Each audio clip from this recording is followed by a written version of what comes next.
It is my pleasure to talk to the participants who are here in our Senior Empowerment Seminar. I am Tracy Safranco, President of the National Federation of the Blind. I am honored to help us kick off this session this afternoon. In today's sessions, there's a variety of activities that are going to go on that are going to be interactive by their nature. They're going to include opportunities for you to raise your hands, answer questions. In the past year, there's been a lot of people who've been telling all of us about news and maybe telling a little about that there's been fake news or misinformation or misconceptions. And while this has been part of the narrative for this year, it's not really what I'm going to talk to you about. I'm going to talk to you instead about some different things. I'm going to talk to you about maybe a different perspective and maybe someone who's been telling you something that's been false. As we change our focus for this discussion, someone who's been telling you something that's been false, and that person might actually be you. I don't know and can't tell you your life experience. I can only sort of share my own and categorize that to help us understand where things are going.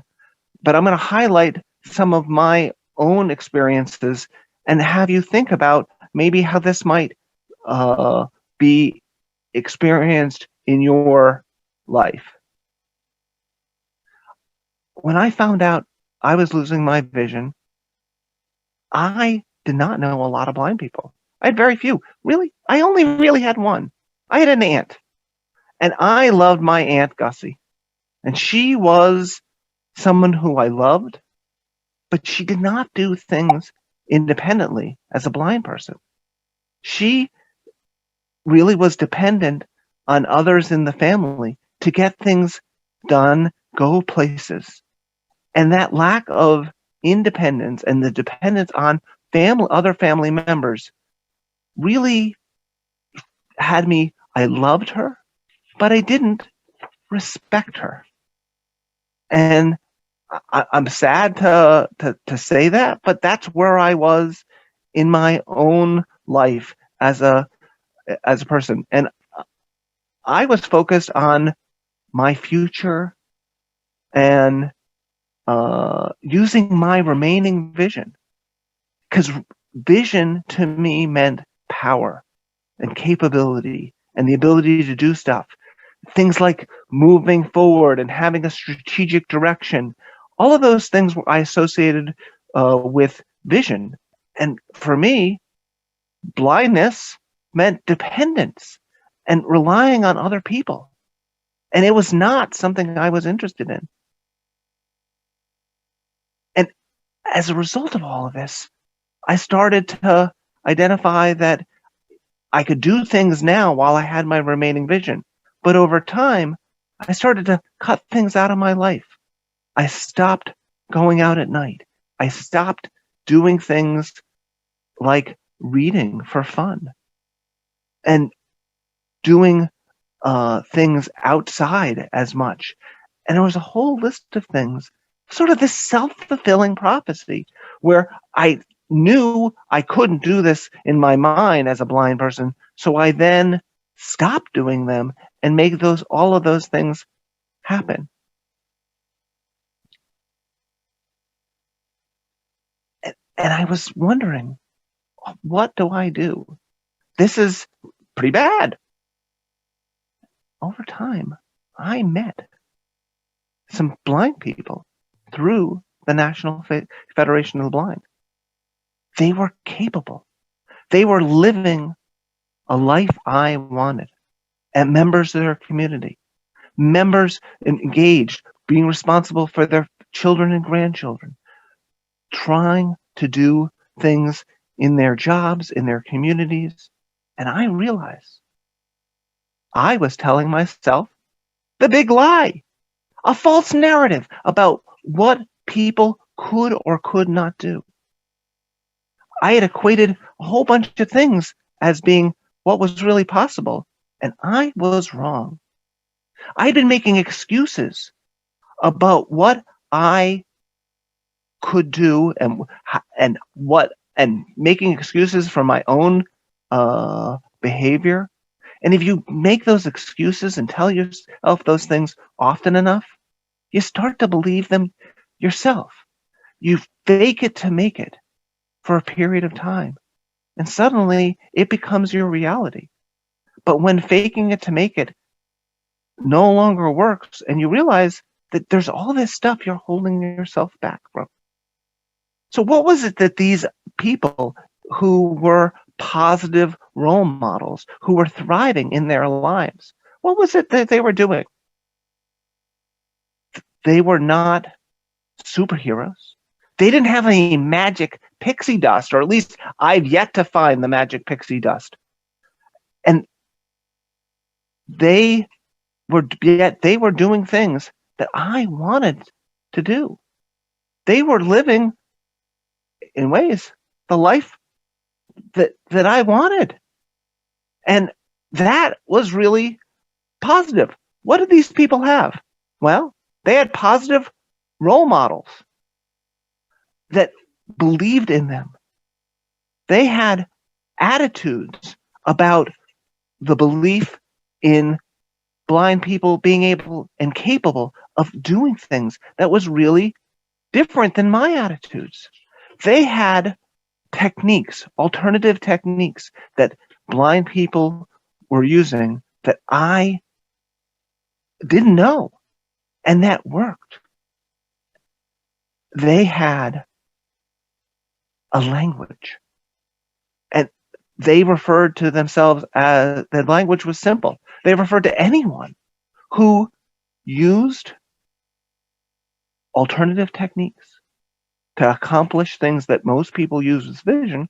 They called them all equal, all using a simple, non-special word. They called everybody blind. And all of this was just pretty remarkable to me. And I didn't have to find new ways of doing things on my own. I could rely on a community. It takes a village. And that community of other people, positive role models, sharing ideas, coming up with solutions to help me. They were interdependent. And that maybe to be independent, you needed to be interdependent with a great community. And you have that community with the National Federation of the Blind. Today, you're going to hear about alternative techniques and how people access everything from enjoying their family, reading, traveling, being engaged in their home, in their community, enjoying all aspects of life, using alternative techniques supported by a positive community of thriving individuals. And all of this could be yours. If you want to learn some new techniques, connect with our community, have that, what we like to call the Federation family, to support you. You do not need to wait. Let today be the first day that you try to take and break down those misconceptions and that we all share in ourselves. They're normal, but they're wrong. End the false narrative. You've got a partner in the National Federation of the Blind. Thank you. So it sounds like we have a plan. Sandy Halverson always has the plan, and we are thrilled to have her here, our first vice president of the National Federation of the Blind of Virginia, also the program coordinator for our Silver Bells program, to welcome everyone to our session and then probably talk as well about our Silver Bells program, I bring you Sandy Halverson. Oh. Well, thank you very much, especially the applause or applauders. Our first vice president for our senior division is Corliss Jones. And Corliss, all I can say is that Nancy has my phone number memorized and not yours, so she called me. Our senior division really is a family, and we welcome you all to it. We meet the fourth Wednesday, I believe it is, of each month. There are notices that are sent out, and we talk about things that seniors want to know about. And we've had all kinds of discussions about downsizing and how it is to move to a new location and sell your home and how you adjust to that. And so if you are a senior and you want to join us, we are happy to have you join us.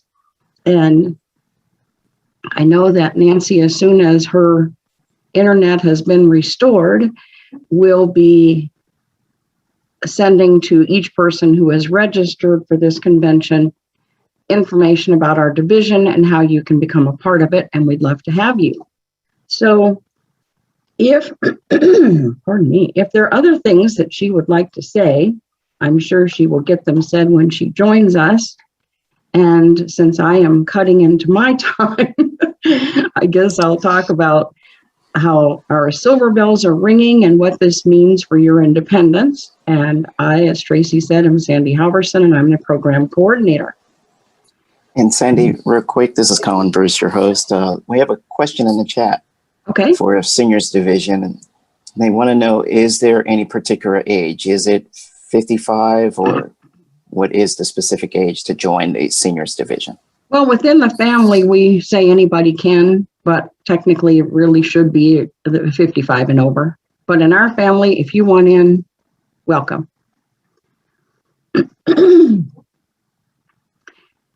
So, Silver Bells. What is the Silver Bells program?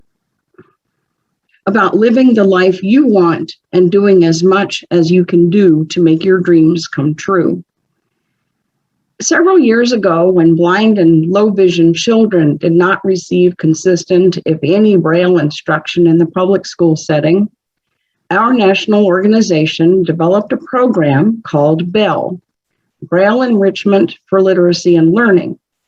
The state affiliates, including Virginia, worked with parents of blind children to provide instruction from blind role models and teachers of blind students with positive attitudes about blindness to show how learning things without relying on vision can be fun and confidence building. Now hang with me, because we're seniors, not children. So what does this mean for us? Our Texas affiliate decided to take the same basic curriculum of Braille, travel with a long white cane, technology, and some general kitchen safety tips, and introduce seniors to these concepts. This approach has positively changed the lives of many blind and low vision seniors in Texas. So when I heard about this program, I thought, if it works in Texas, it will work in the Commonwealth. So to cut down to the condensed version of many conversations and planning sessions, the National Federation of the Blind of Virginia wrote a program description, developed a budget, determined staffing needs, and began looking for funding. We received a substantial grant from the Board for the Blind and Visually Impaired, which was matched by the National Federation of the Blind of Virginia. And as you will observe from our agenda, auction proceeds have been designated also to support this program.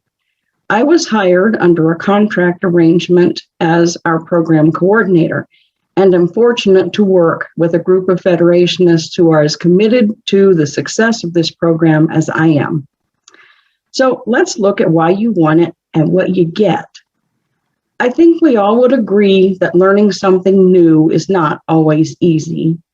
I'm sure I'm not the only one who wanted a car to drive over my first iPhone. because I just couldn't get it. And I got so frustrated, and I wasn't used to what they call a steep learning curve. That was a mountain. It wasn't a curve. That's a true story, but I'm happy to tell you the car didn't drive over it, but I got my husband to take it back. I did get another phone, and I've been an iPhone user for a long time now. So for me, the second chance worked. So when you think about either vision loss or possibly never having received good training in the alternative techniques used by blind people, it's easy, as Tracy said, to just give up, withdraw, let someone else take care of those responsibilities that used to be yours. And that process, as Tracy also said, will not have a positive outcome. What Silver Bells does for you is gives you hope by encouraging all of us to raise our expectations about blindness. Obviously, in a weekend, you will not learn all you need to know about blindness, but you will begin to put blindness in a different and hopefully more positive perspective. So begin thinking about one thing you would like to be able to do by the end of the Silver Bells program, since that's one of the questions on our registration form. Do you worry about kitchen safety? Are you afraid, as Tracy said he was, to go out at night because it's dark? Would you like to be able to play cards with your friends? Did a family member with the best intentions give you an Android or iPhone you really can't use? These are just some of the things we will work on over the course of a weekend. Can't afford it? Oh, yes, you can, because there is no cost to you for this program. We provide transportation if needed, meals, and hotel accommodations for a group of 20 seniors, along with their spouses or a family member. It is important that family members observe what you learn, ask questions so they know how positively to support your new skills, and what they cannot do during this weekend is do it for you. It is good to learn with instruction that your cane will find the curb or the surface changes inside, and you want your cane to touch things instead of your head, for instance. You will learn how tactile markings like bump dots are a simple solution to setting a microwave or oven, though we won't likely do oven cooking in a hotel. In January, you'll learn more about the curriculum, and during the weekend, there will be lots of time for what is now apparently called social interaction, and what I think of as just getting to know each other. Each participant will receive many of the supplies used in instruction, like a small handheld digital recorder, because if you can't read what you've written, you need a different method for note-taking. You'll get bump dots for marking ovens and microwaves and thermostats and lots of other useful things. The best gift for each of you is the National Federation of the Blind, our local and national senior divisions, and the support of lots of folks you'll get to know as friends and people who live in your local communities.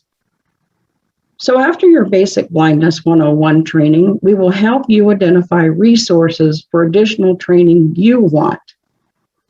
One of the Texas seniors who had been a chef when she was sighted was ecstatic to learn she could use knives safely and is eager to return to doing what she loved. In Virginia, we plan to host one virtual 4-hour Silver Bells kickoff event in January, with at least 2 in-person weekend sessions. For those who do internet searches, you can find us at www.nfbv.org/silverbells, and we will be providing information after this convention about registration, program activities, and finalized dates. I hope many of you on this call will complete our registration form. Membership in the NFBV is not required, and if you are a member and think you can benefit, submit your form as well. I'm sure you have lots of other questions. I look forward to answering them, and I'm glad you're here. And I think that would conclude my remarks.